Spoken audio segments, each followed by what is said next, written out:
All right, everybody, look at this magical moment. We are actually starting without me having to edit. Wait, I should say the name of the show. This is Revolution McKinnis and Talk with Revolution. This is Badass Night.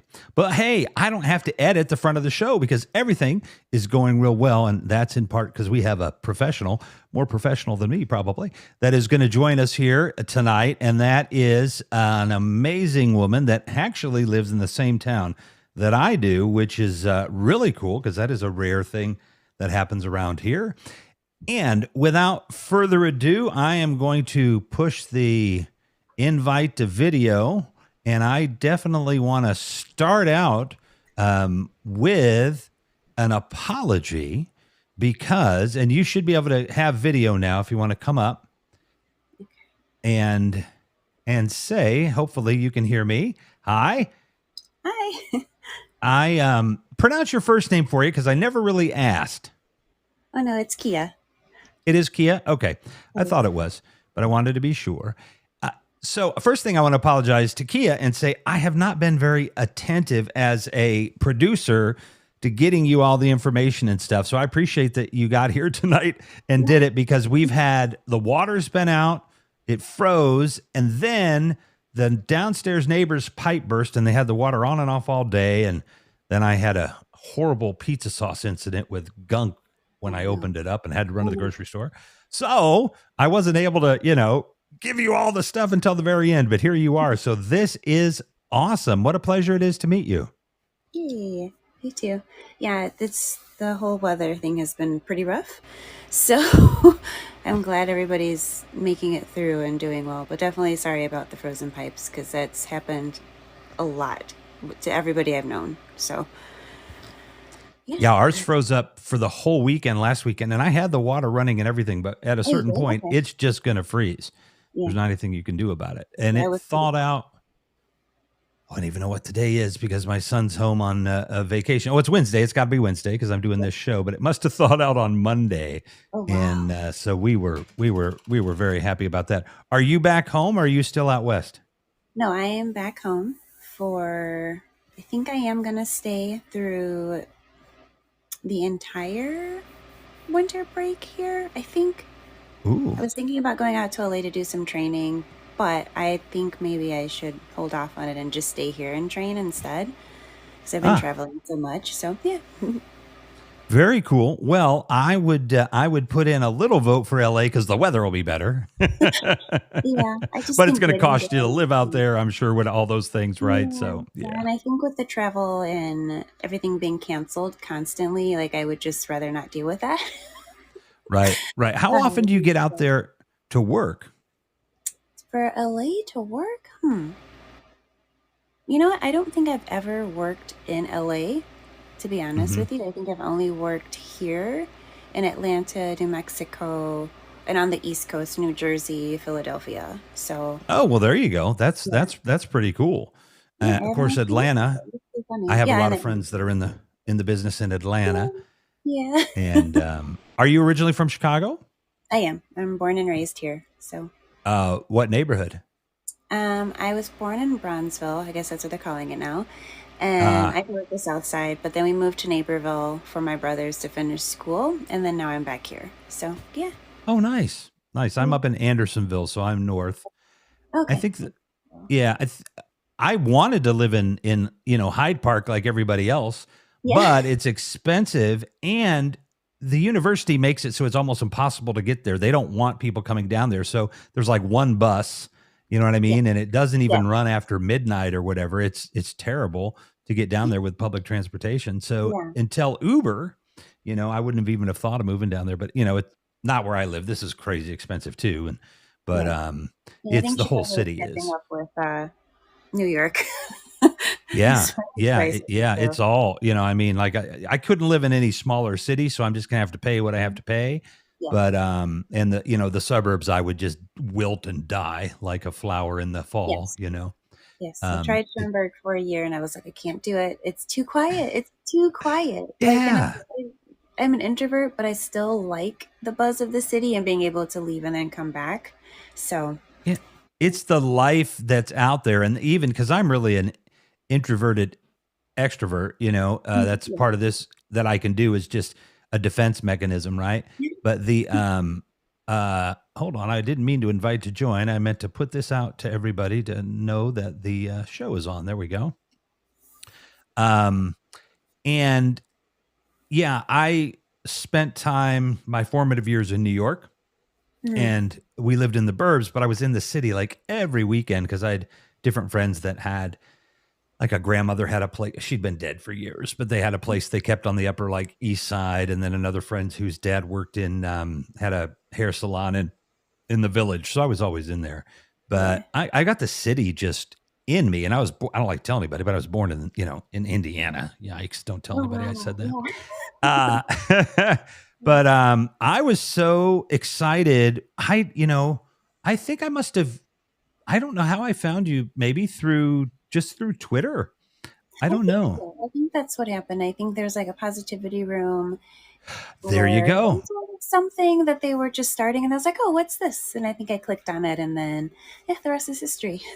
Yeah, I was co-hosting. Probably it was probably Positivity Vibe Tribe with Yeah. Indra. Yeah, yeah, Yeah. that's awesome. That's happened a couple times. Hi, Sonia down there, Sonia and David. Nice to see you both.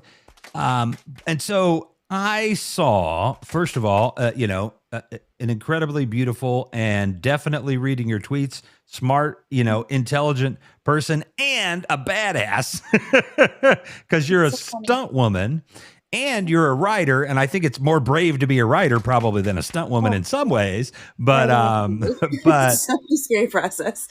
right. I know. Right. It's like, well, I don't have writer's block when I'm going to crash into this brick wall. I'm just going to crash Yeah. into it. But when you crash into that writing brick wall, you're like, Yeah. oh It's shit. Right. yeah. And it's one of those things too where you definitely get to do it over and over again. So at least that's the consistent theme. Right. Um, and but with writing, like you're not always sure when it's done, as but like stunts is like you go on set and you do the job and maybe they'll get to you, ask you to do something extra, but then with writing, you're just kind of like, well, it's such a personal process and you just, start from scratch and then you build something and all of a sudden you have this whole world created and you have to make sure that it's a good world and that people will actually want to read it. So that's kind of where I am in my process. But yeah, it's definitely scarier than half of the stuff that I've done. And I'm not ashamed to say that. We'll have So, to find out about some of that stuff that you've done and talk about the writing as well. But the just being a stunt woman, and you work, I saw that you've done some work on like Chicago PD maybe. mhm, And, mhm, so there's a pretty big TV/film industry here. There has been, yeah, even before I was in film school in the 90s. And back in the day, they used to make those other kind of movies in Chicago. Was a huge headquarters for that. So there were always good, there were always people to run the cameras and do all of the film stuff that had for mhm. years. And so, how did you get into the blowing? Getting blown up and crash into and all that kind of stuff. How'd you get started? I actually trained in Brazilian Jiu Jitsu for self defense and I love doing it so much and I've always like loved action movies. So I went to school for theater and like I did some writing there and did some production. And when I came back to Chicago, um, I hung out with like my theater friends and some of them had transitioned into film and production there. So I did a little bit of stand-in work. I did a little bit of producing and a little bit of writing. And there was one time where they were like, "Can you just do this for me and jump in and do the action scenes?" And I'm like, "I'm not really an actress. I'm more on the producing side, but sure." So I helped out with the short film, and then from there I met one of the stunt guys kind of simultaneously as I was standing in. And like I talked to them and I saw them do an action scene on, I think it was APB that was filming here a while ago. And I just kind of fell in love with like everything they were doing, like all the action scenes, all the car crashes. And so I kind of like followed Rick Lefevre around for a little bit and finally got enough confidence to ask him if I could train with him. And he suggested a place for me to go. And I went in, I went to that place and I trained gymnastics. And then I went to a bunch of stunt training workshops. And they eventually called me in, put me in the running for something for Empire, and I didn't get it, but another lovely stunt woman got it, but they still called me in for a fight scene. So I did that fight scene, and it was a prison fight. It was like my first thing going in, and like I'm not really like a fight. Like I fight for self-defense and like I train, but I've never actually like had a fight like that. So I go on set and I work with like all these fantastic actors and stunt people, and they just kept calling me back. So Empire was my first gig as a stunt woman, and it was a prison fight, and that was hilarious now that I think about it, because not a lot of people go in and that's the first thing that they do. So yeah, that's what I did. So were you you were just fighting one-on-one with somebody? No, we were in like a prison brawl. Oh, So wow. yeah, we were like in. I don't remember exactly what had happened, but I think Taraji P Henson got into a fight with like another girl, and they got scrapped. Shocker. Yeah, and then they got thrown like over one of the fake prison stools, and then like I had to take a fake swing at somebody. So it's just like a mass chaos scene. Nice. Like, Oh, it was that's just really, really crazy. fun. Yeah. Is, is she way sweet though in real life? Like, I think I do. I mean, she is, you can hear her from across like the stages, but she is probably one of the sweetest persons I've ever met. But she's also mhm, very honest, which is what I like. So like you'll right. know what's going on and like what she thinks, and like I find her to be like a very like inspirational person, and she's just very encouraging, you know? So Yeah, I know. I've never met her. I don't really know a whole lot about her beyond her work, but you can tell with certain people, that first of all, if she needs to be tough, she can be tough. You know what I yeah, mean? Because, that's even how if it's it's meant just to be. acting, that's what being tough is. You're still acting, right? Yeah. So she could definitely be tough. But when you read her tweets, when you read about Mhm. her and all these things, you're like, oh, yeah, that's just a really cool person. Yeah. She's had a great career. You know what I mean? Like, She's pretty so amazing. So I yeah, feel like she's that's, Mm-hmm. everybody's auntie. I just yeah, find great. right. Well, and I remember when, she was not old enough to be anybody's auntie, you know what I mean? So cuz she's been in the business a long time, and having shows like Empire come to Chicago. And actually I was just reading about this. No, I was listening to NPR today, and there was this writer who basically wrote a book for black kids. He's that kind of, what was the it was in a sense a bit of a pushback to what a black kid might face, in a white community or whatever. I actually Mhm. missed the part of the interview where, because it was the beginning, but he had been they had been wanted to ban his book, but then the town or whatever that wanted to ban his book actually read his book, and then they had to apologize and invite him back to speak and all this stuff. But the interesting thing was, at one point, I don't know, was the host or this gentleman pointed out, it's like there aren't very many like positive things for black kids to see. Like there's, there's, it's a movie about slavery. It's a movie about Dr. Yeah. King or something like that, where there's, all of this adversity. So these good stories. And so having something like, Empire that, can come into a city like Chicago and show like, these folks here that, do this stuff in the music, they're people too, you know what I mean? And they have all of the same issues. So that's cool that we're seeing more of those shows come to Chicago. And then of course Chicago PD and that kind of stuff. Mhm. That at times, living on the north side, I can't even drive down my street because there's so many shows filming up Yeah. here. You know what Yeah. I mean? And it's like, dude, I just, I need to get in my building. You know what I mean? But they actually do have, the crew table or whatever. I'm like, well, I mean, it's sitting there. No, I haven't actually taken food from there actually, but when we lived a couple of blocks away, right in front of our door, because they'd shoot a lot at that corner, they'd line Mhm. it up against the wall. All of the catering. But Yeah. when, yeah, what do they call that? The craft table, is it? Crafty. Yes, yes. Generally the crafty table, but sometimes they'll put food out just for, yeah, crafty basically. So, Yeah, yeah, yeah. I know. I have a lot of friends. That's how they get people to work on their films for free, because they have really good food. But yeah, what that is was the really fun. yeah? What is your favorite kind of? You don't have to name a show if you don't want to, but like, what's your favorite kind of thing to do? Your favorite kind of show to be on, or do you just like doing them all? I really, really like doing them all, but my forte is always going to be action. That's just like what I like. And I Well, with the love watching jujitsu dramas. too. Yeah, I love watching dramas, but like as far as being on set, I think my most exciting things was when I was like doubling for one of the leads, and that's where you just kind of did everything. And I want to just bring up one film because I don't think it gets enough like notice, and that's Cop Shop. And the woman that I was doubling for, the actress, she's fantastic. But with her, we ended up having this really great relationship where we would just kind of like talk to each other about like what she wanted to do and like what I wanted to do. And then she would just be like, well, I want to do this. And I'm like, of course, if you want to do it and you're comfortable and you feel like you're ready for that, then go ahead. And then there'd be times she'd be like, I don't want to do this. I'm like, okay.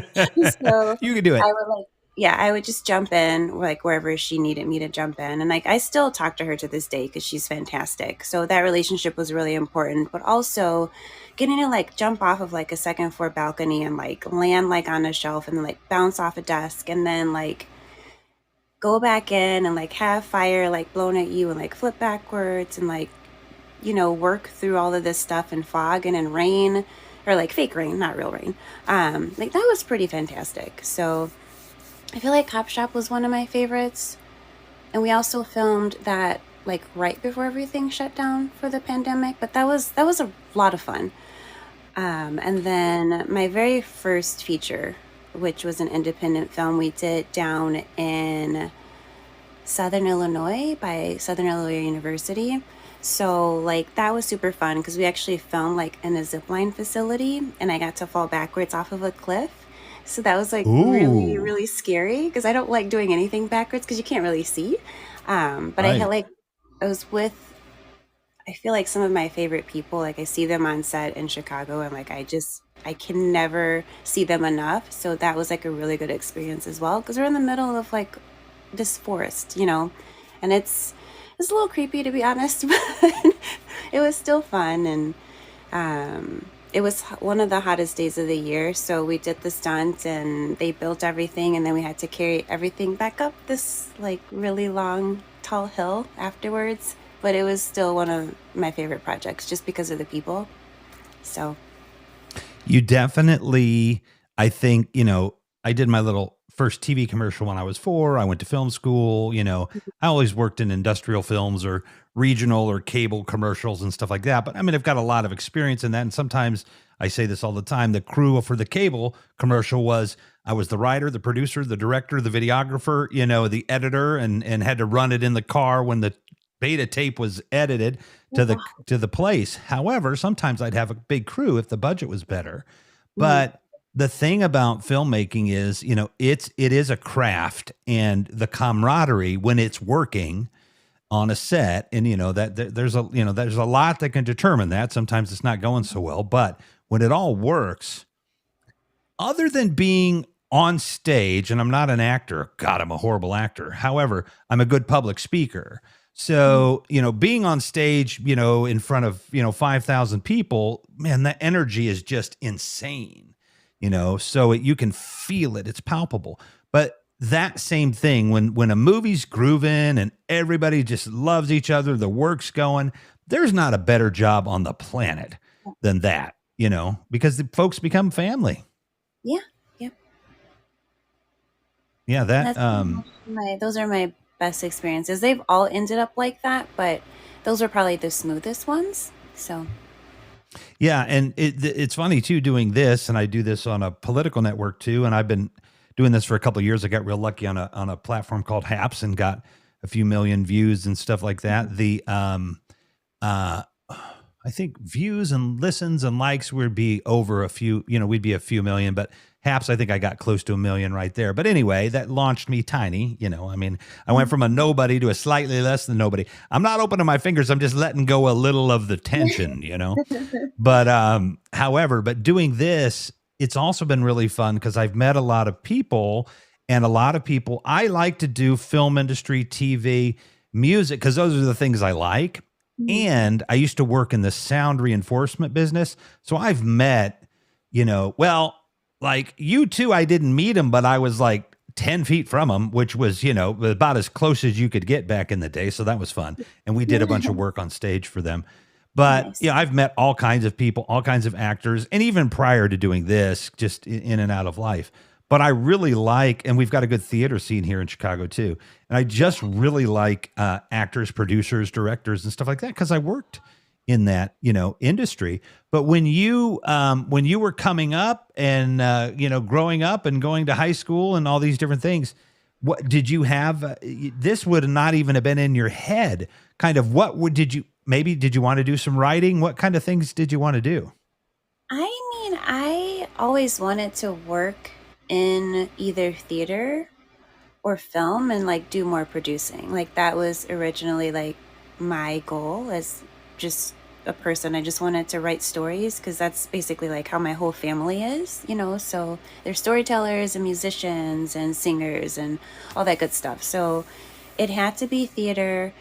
And it had to be something dealing with stage. I wasn't expecting to go into film though. Like that's not something that I would have pictured.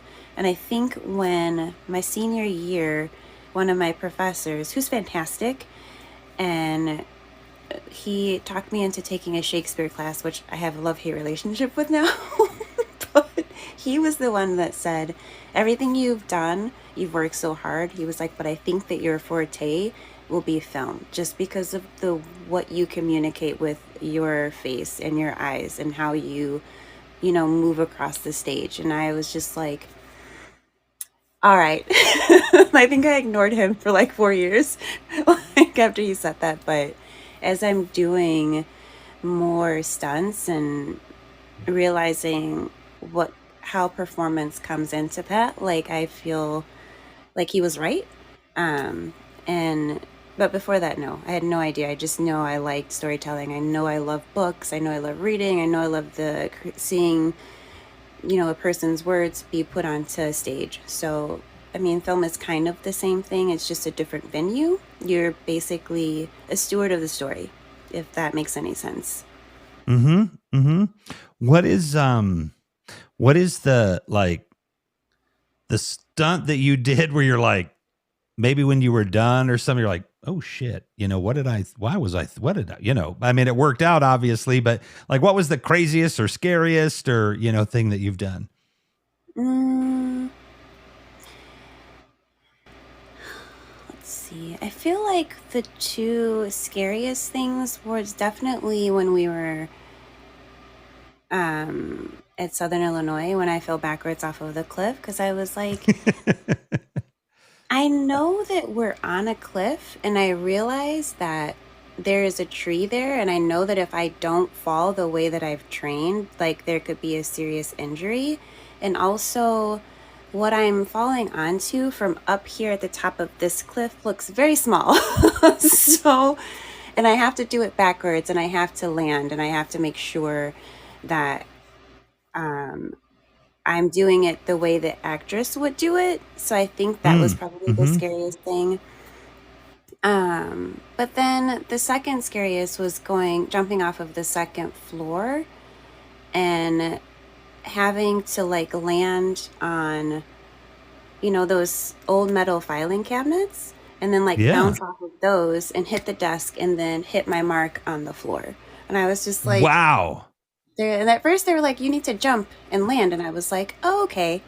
And they're like, no, we want you to fall and we want you to bounce off of the shelf onto the desk and then onto the floor. And they're like, oh, and then we're going to add some water. And they're like, oh.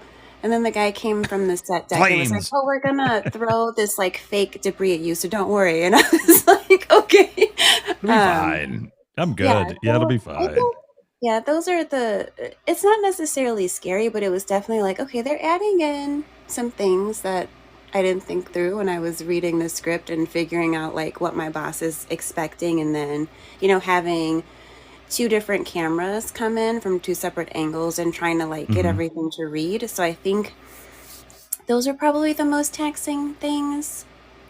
And then probably driving an ambulance like backwards on like a desert road in the film as well. Like that was a little interesting because I think I'm used to cars and like while we practice, it's just one of those things where you're like, oh wow, we're definitely All you can use in is the your middle of mirrors when nowhere. you're doing that, right? You can't Yeah, see behind you.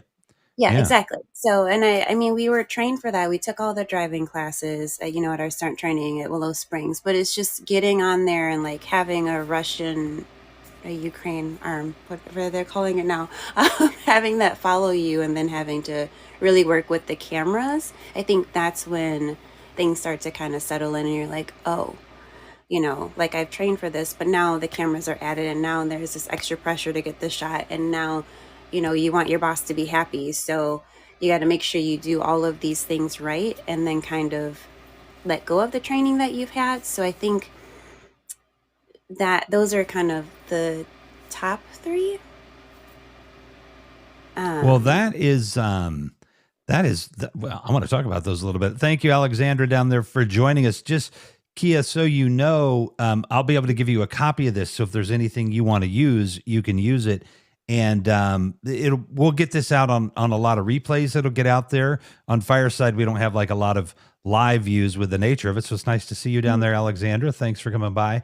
And I will say, I am Revolution McInnes. This is Talk with Revolution, and we're talking to Keia Dawn. So, stuntwoman and writer, and like I said, just it's badass night. This has been my first badass night because people doing stunts, man. Like we, I don't want to use anything that would be like you have big blanks or that kind of stuff, right? In terms of, but you got big bravery. That's what I'm going to say. Like jumping two stories. I mean, when I was a kid, like we jump off the roof, land on our feet, and immediately do the roll, right? Because there was literally like a stuntman TV show in the 70s or the 80s. I can't remember.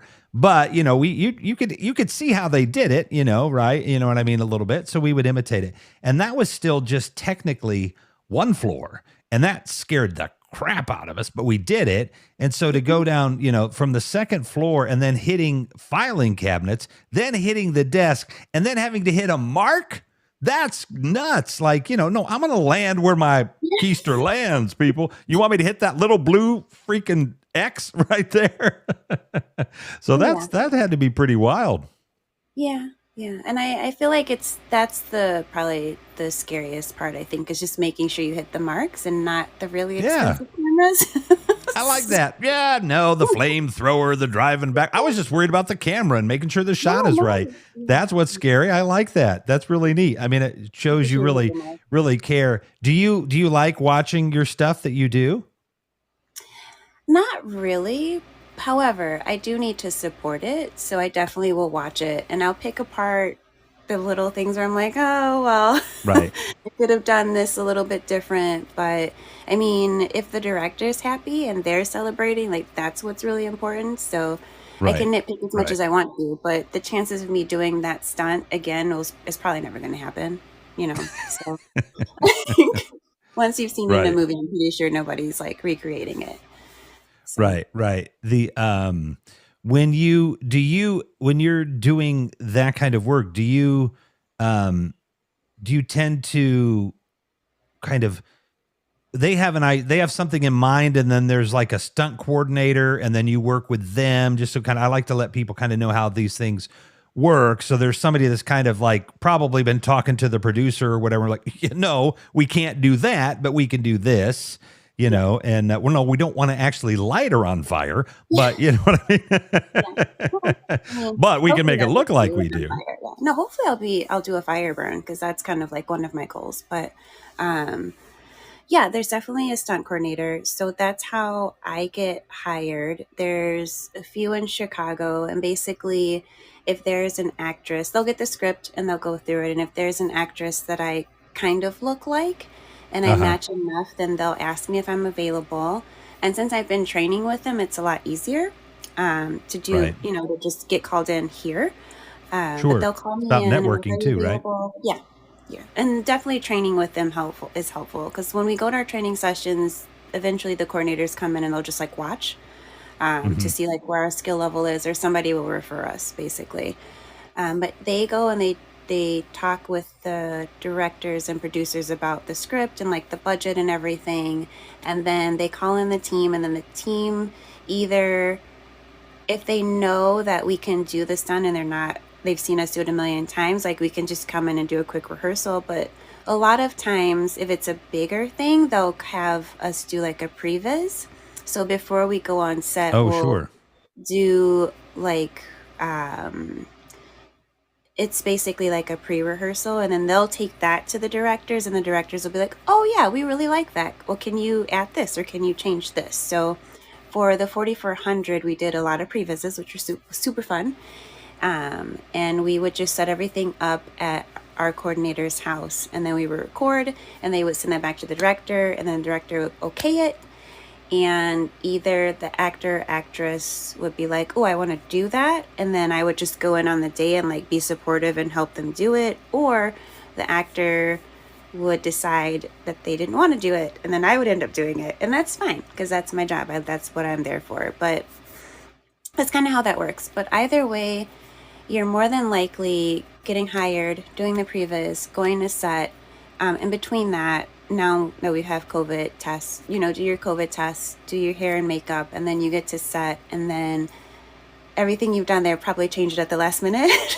So you have to be ready for all those adjustments, and, just kind of go with the flow, and, make sure that you're able to deliver whatever they ask for, basically. So that's kind of like the short version of that. Mm-hmm. Well, I know, because of course, when I was kind of doing in this business, and I've never worked on a film set. No, I don't think I have. It's always been TV, but that now, they have, you can have storyboards and previs.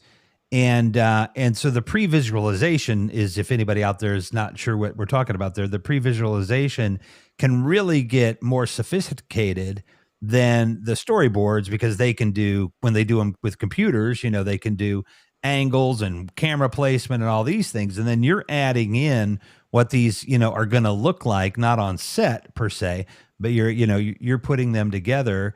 And that is interesting. I hadn't thought about that, because now, you could just send it and they can look at it. Oh, that looks pretty cool, and do that. When you, I don't know, if you're 6 feet tall or 4 feet tall, it doesn't matter. But I mean, just in terms of, kind of your height and your weight, obviously that can be a match. But what if it's somebody like bigger than you? Obviously, if they're smaller than you, that's going to be tough. You can't get much smaller.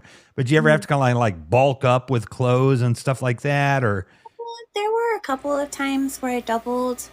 A couple of very lovely ladies where I had to add on like padding, for them. And they called us, basically we were the Golden Girls. I don't know. That's what they were calling us. But like we just had to put on, padding and like wigs and a little bit of aging makeup, and we. Oh, sure. Yeah. So yeah, No, definitely. nothing. Yeah. Definitely older, definitely a little bit more padding sometimes. So we wear pads.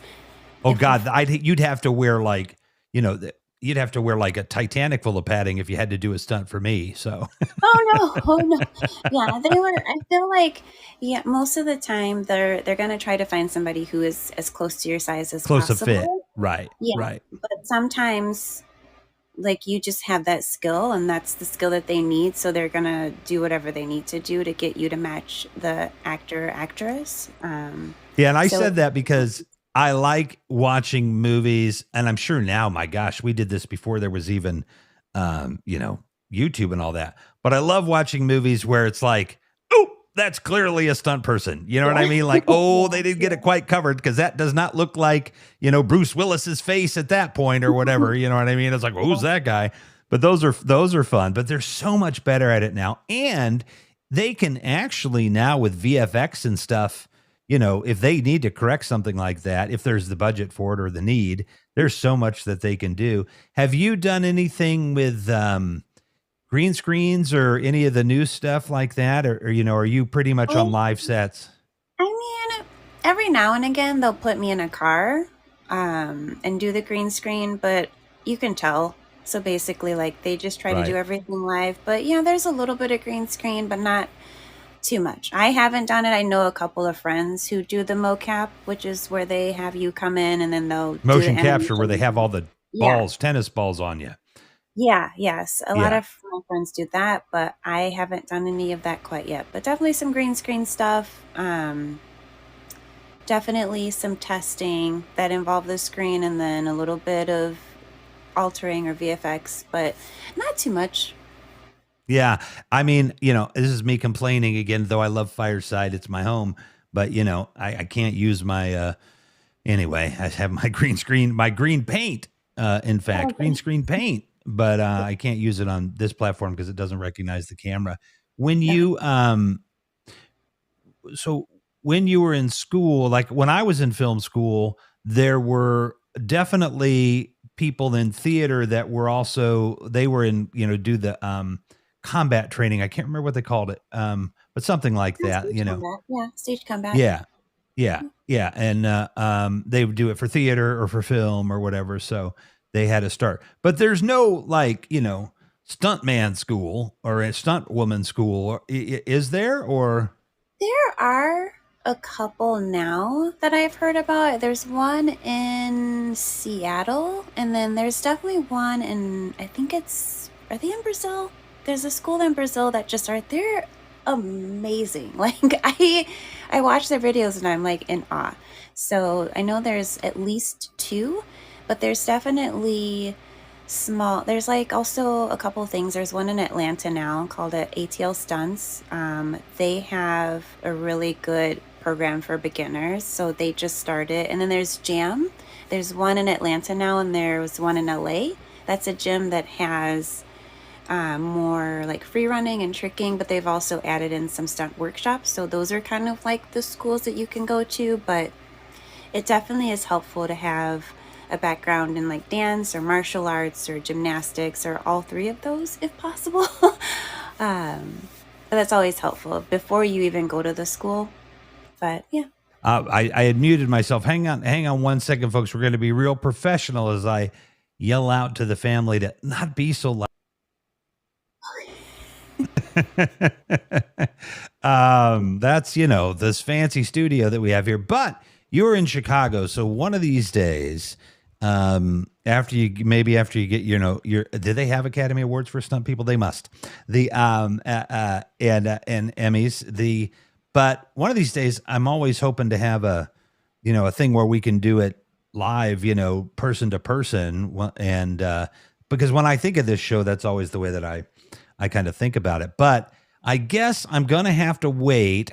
I did see a science show the other day that they said if you could make a box that was like completely impenetrable and you like put a peach in there and you let it sit in there for an infinite amount of time, everything that could be would be, which would mean that I would get the chance to be young again.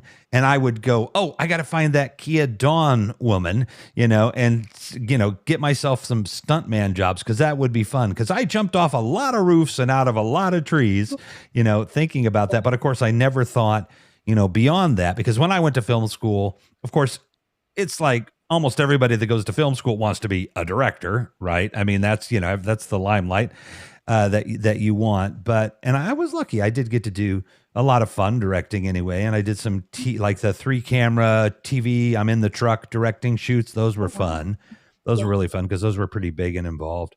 But let's talk a little bit about the idea of being a writer because I know you've got a couple of things going, and I just think it's interesting when we talk about writing and we talk about even things like writer's block because to my mind, if somebody decided to be a writer and you never told them about writer's block, they might never have it, Yeah. right? I mean, it's because there's so much psychological, you know, in that. So, have you found though, in terms of the work that you're in and the kind of the work that you do, and you see storytelling all day long? In terms of watching these films and television shows and stuff that you do you feel like that has influenced you as a writer? I think it's influenced me a bit because I mean I have 7 uncles and like two brothers, so we were always watching action films. So to be on set and seeing how everything is made, I think has helped me fine tune. I mean, I've only written like my first series. I've only written like 3 books, so it's. I feel like I have a little bit of an edge because of all of that. I don't think that makes me the best writer in the world. I just think it gives me an eye for how action scenes should be written and also put on the page that will keep the audience interested. Hopefully, that's what's happening. I have to wait and see still until everything's released, but I hope that that is what's happening. I hope that that's the influence that I've picked up being on set, if that makes sense. Yeah, are you at the point where you can talk about what you've been writing about? Yeah, I can talk about it. I mean, I stepped away from the series just because I needed a little bit of a break and I wrote an action romance. But the first series is called Open and Ready. And it's just about a girl who receives an invitation to work with an elite group that helps stop like mass shootings and um, conglomerates and people that are trying to basically ruin the country. So that's kind of what the girl is I'm going to make a focusing joke here. Republicans. No, I mean, I'm a leftist, but we don't have to know your politics. You work in Hollywood, in film, on. TV. So we won't make Yeah, you say anything. yeah. And I feel like that's my writing does touch a lot on it does touch on politics because you can't not do it, but it's definitely Right. interesting because it's from I feel like what's a moderate perspective because I in my research I've talked to a lot of different people I never thought I would talk to. So that's definitely influenced it, and I think it's I don't know if my writing is balanced. I'm pretty sure a conservative person would say it's not, but I'm also pretty sure some of my very, very liberal friends would also say it's unbalanced as well. So I don't know. But I definitely touch on a lot of different things and, how we're very divided as a country and how I feel like, it's up to us to make sure that we're making choices that's going to help the most people possible and not just focusing on one separate group and ostracizing everybody. So that's kind of the theme, some of the themes in the book and the series. So Oh, yeah. very cool. Yeah, and that's interesting too because I was just watching. I don't have a lot of time to watch TV or anything, and just being busy. But there's a series that I like called Bosch that shut out, which is just a great series. And then I started watching the Jack Ryan series on Amazon, Oh, I and haven't seen it yet. yeah, there's 3 seasons now, and it's good. And the funny thing is about that one is, and we'll get back to your writing, but is John, the guy from The Office. I don't know how to say his last name, but Kaczynski? Krasinski. There you go. He's the lead, right? So it took me Mm, like 2 episodes to not see the Office guy. But yep. now, 3 seasons in, oh yeah, he's Jack Ryan. It's really cool. Nice. And he I didn't executive produced that. He wanted to bring that, to the screen. And of course, I would imagine in a lot of ways, because it can be tough for an actor to get, they get pigeonholed, mm, into certain roles or whatever. But when but that just made me think of female leads and action. One of my favorite female lead action movies was an Angelina Jolie movie, and I can't think of the name of it right now. mm. Um, I don't remember if I don't think Brad Pitt was in that one or not. What is it? Salt? Maybe? Yes, Okay. Salt, and it's pretty rare to have a female lead in an action movie, but it's really cool Yeah. when you do. Hmm. And of course, there were some TV shows back in the day like La Femme Nikita and things like that where you got that. But it was definitely pretty awesome. Oh, I'm getting it's time for a hug here. What are you doing up so late? Aw. Oh, I Aw. hope she slept. Oh, she did. Aw. And his sister, who came to visit from New York, she's in school there, just left apparently. So she'd been here, and oh, that was nice of you, Aiden. Aw. Very cool. Good night, buddy. The what was I talking about? I think you're talking about Salt and La Femme Nikita. Oh yeah, right. La Femme Nikita and those kind of things. So that's cool that you're writing, books that way because those are the kind of things that can get made into movies, and it will have a lot more strong female characters. And another friend of mine, um, who just wrote her book called Unculted, it is kind of pointed out because she was also writing about the time she was in the service that some big army guy, said something to her like, well, women in the service, like, look, if one of us goes down, you can't run out into the field and pick up a man that's 300 pounds with his pack on and save his life. And she said, yep, that's true. But you can't crawl in a little tiny hole and get to the enemy and toss a grenade in there or something, right? I mean, you can't get in a little tiny hole and go rescue somebody and help them. So, it's kind of both sides, right? I mean, you got to think about it from that perspective. So that is really cool and really fun. I know I talk about it, but we still haven't started it. But a friend of mine who is already a romance writer, we're supposed to write something, together. So I'm really stoked. Yeah.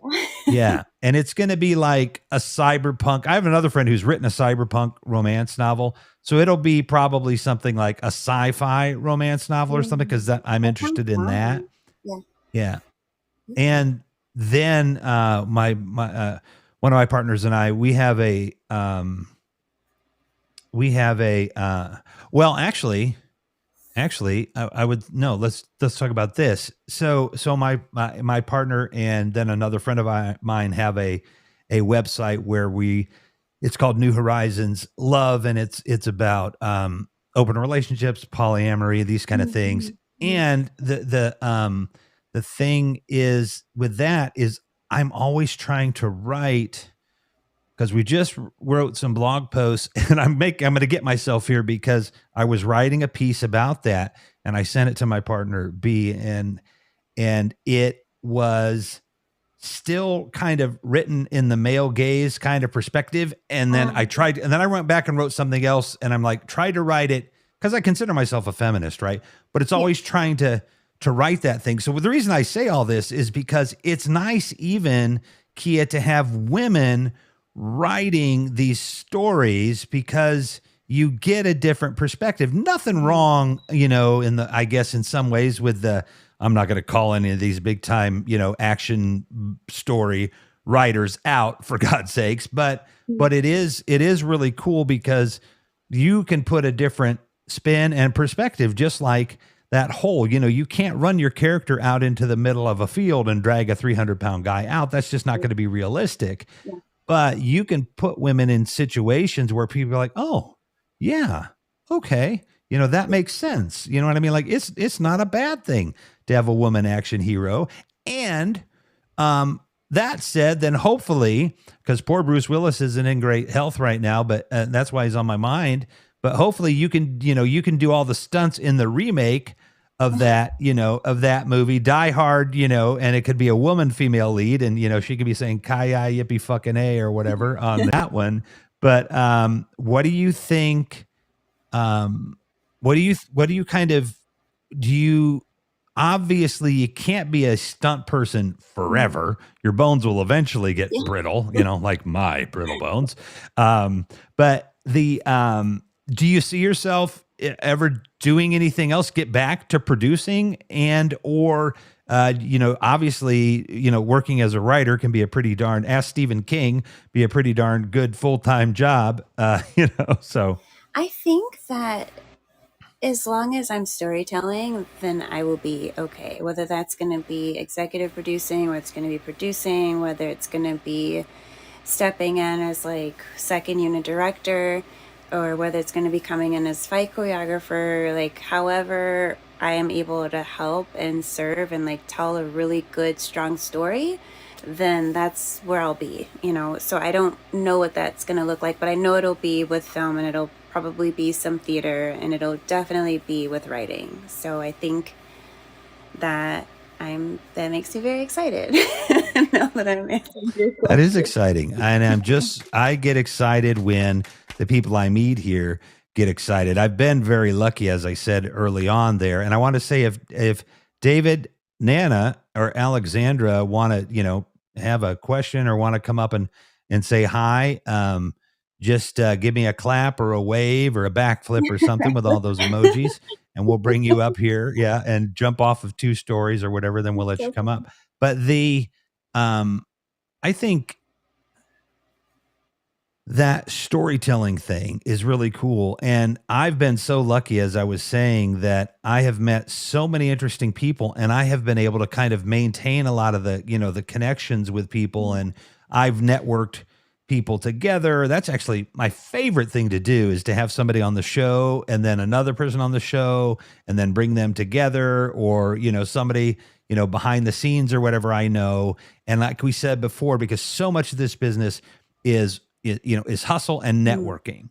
You know what I mean? Just knowing people, like you said, and being at the right place at the right time, and willing to do what you need to do, to kind of to get it done. So I think that also is something that's gonna make someone better at whatever they do, again, beyond it, because it's not a business where, like, I think you can, no, I know you can be a kind of a half-ass talented musician mm.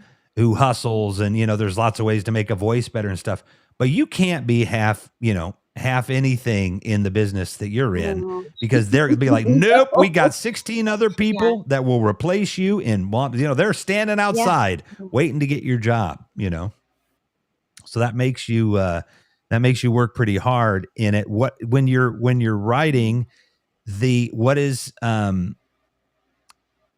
have you wh- when you have somebody else kind of looking at your writing and getting feedback, do you cringe, or are you like ready for it? You're like, go ahead, give it to me. It's so interesting because I've taken a couple of classes finally, and I'm just so ready to hand it over at this point because I don't want to read it anymore. Like, I just need other voices. So I don't necessarily cringe with everyone unless it's like somebody close to me. If they're close to me and I'm like, oh, I don't know if I want you to see this, but like random people in class, I'm like, Right. please take this, like rip it apart, like tell me what would make this stronger, or like what's missing.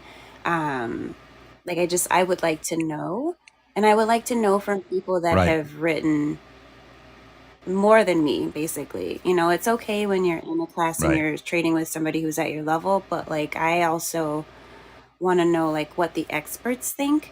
So I'm definitely quicker to hand it off and be like, please just tear this apart. Tell me like what will make it stronger, type thing. But yeah, definitely. I think in the very beginning, when I had to send it off to an agent that requested it, like I wasn't expecting that. I did not want to send them anything. I was like, I did not do Uh it. But I got over it and like sent them, the first 10 pages. And they enjoyed it, which was good because there was less trauma than I thought there'd be. But I think that was the only nerve-wracking time. But other than that, like in the class, I'm just like, take it. Um, if another agent asks for it, I think I will probably pass out before I send it to them, to be honest with you. So, I definitely get it when you're talking about, for sure, sending something to somebody real well, that you care about or whatever, because like, even if I'm writing something to them, even, it's always like, because the language can be so difficult and all this stuff, and I get anxious about it, and all these things. So and I have a learning disability, so that in written language. So, and actually I write pretty well, because it kind of took me 30 years to be able to figure out how to yes. write. But the idea of, exposing yourself out there, to the world, doing stunts versus, putting your writing out there, that's for all the world to Mhm. see. And I actually, kind of, the way I write is the way I speak, because I'm very good Mhm. verbally, but it doesn't translate into, like what a good Yeah. writer would write. You know what I Yeah. mean? So I'll get made fun of sometimes, literally, because Twitter or whatever, Yeah. right? You know what I mean? For my writing. And certainly doesn't bother me, but when you're writing, because one of the things that I think is interesting, because when you're writing for film, like a script, like The Silence of the Lambs. If you've ever read that book, I can't remember the name of the author, but he writes very visually, so it just made sense as a screenplay. But do you find it kind of difficult to transition from one kind of storytelling to another, or is it not a big problem? I don't think it was a big problem for me, as long as, again, when I took the classes, as long as I know what I'm supposed to be adding in or taking out, like I'm able to like do that. If I don't have any bases, then I won't know what to do. But I don't think there's a problem with me switching. I just need to know like what those parameters are, like how does the 3-story, like which structure am I using for this script versus which structure am I using for the book? And there's enough similarities where I'm like, oh, okay, I can make this work. So that's the easy part. I think the hardest part was probably expanding upon like the emotion, which you don't do in a script. So just actually like putting more instead of condensing, which is what you do with the script. But with the book, you just have to expand more and like, really drop into a vulnerable place. And I think that has been a very interesting process. It's not hard, again, it's just something that's new. And I think when things are new, you just have to give yourself like that extra layer of like, okay, don't like judge yourself too harshly because you're just starting, that type of thing. So I think I'm more of the problem with the writing than the actual writing. It's just, like usually my mindset. Now, come on now. No imposter No, but you know what I syndrome. mean? Don't be Like, hard on that's what I'm yourself. saying is like, I have to fight being super critical of like knowing that whatever goes on the page first is not going to be the end result and it doesn't have to be perfect. So I'm more fighting the mindset than I am like worried about what goes on the page, because I know eventually the story is going to be good because I won't let it be anything other than good, if that makes sense. You know what I mean? Oh yeah, I like that. Well, yeah, make it don't yeah, that's a good attitude to have. And I wanted to thank David there for his comment. I appreciate it about Sorry. the thank you, for the great comment about our content. And definitely, if you want to come up and say something, well, David's unmiked himself. He did come up. Go ahead, David. Hey, what's up? How you doing, Revolution, and what's going on, Keia? I do think you have great content. You have a great personality. I always enjoy listening to you. I was torn tonight. I had to support a few friends over on the Married Couple podcast. But you guys definitely, you had me here for a few minutes and I ran right back over. Thanks for letting me come up. I appreciate it. Yeah, no worries. Thank you. Glad to have you come up. And again, thank you. And it is a fun thing to do on a Wednesday night. And talking to you, Keia, is just been a whole lot of fun. And the when they're shooting Batman in town and you're on the set, remember your old friend Revolution. I'm just kidding. He carries my bags. Like, what are you doing? Yeah. I'll be back in the musician days when I would do audio for small bands and stuff. And then that also meant you were the roadie and everything else. They called it fetch, tote, and carry. You know what I mean? So, Revolution, he carries my bags. You know what I mean? I got a lot of stuff. So one of these days, one of my friends is going to call me like, hey, I'm on the set of Batman. Want to come? I'm like, yes. And I do have a couple of friends that are directors. I'm like, I can come anytime. And I'm like, yeah, well, I got to have another reason to come to LA than just be able to be on the set of a movie because it's expensive to get there. But I am, like I said, this has just been really fun. Thanks to Indra for doing the Positivity Vibe Tribe and being able to see you. Please come back anytime, you want to talk, or if you're working on something and you want to push it out there, or when your books are ready to launch, let us know. We can bring you on, talk about it, give away a couple of books or something, autograph, that kind of stuff. Fun. Yeah. And do you have anything lined up coming up next or anything? you said you were kind of staying around Chicago for the winter. Yeah, I So, mean, our hiatus usually kind of stops the second week of January. So basically, what I'm doing ah, now is just training and sending out my updated information and kind of touching base with the people that I met in Atlanta. And they said that there's a lot of work, but I don't really take that at face value until like I have a contract in my hand. If that makes So right. yeah, but it feels like it's going to be a very busy year, and I did get the opportunity to work on Lioness, and I would love to go back and work on that show in a different capacity. So we'll see what happens there, but Well, we'll put that out to the yeah. universe, and say, hey, look, we locked that peach up in the box. Let's let Keia be what she wants to be. And that has really been fun. Anytime you're up on the north side and, or, you want some coffee, man, we got some great coffee shops here. And, I'll take I never make anybody say yes, live on the air. But that it's just nice to meet people that are actually in Chicago when I do this. Coffee is always fun. Yeah. Yeah. We got a few of those in Chicago, that and Thai food and Indian food. We have a ton of great restaurants in Chicago.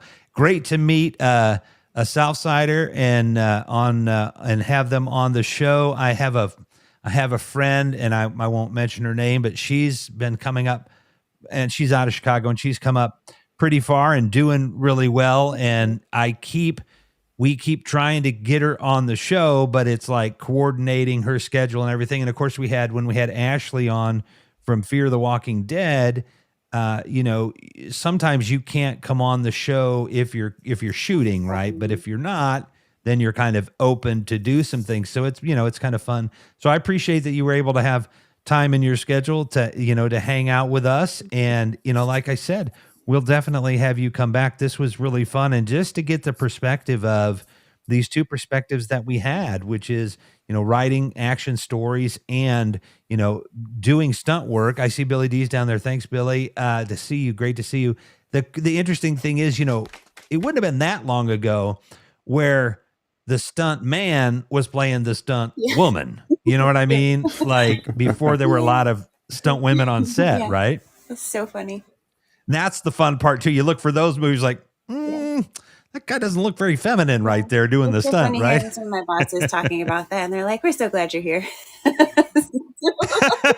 Yeah, because I got to play. I'm 6'1" and I got to play a 5'1" woman, jumping out of a brick building on the second floor, on fire. But that would be cool if you ever get to do the, where they put you up in the flame retardant suit and all that stuff.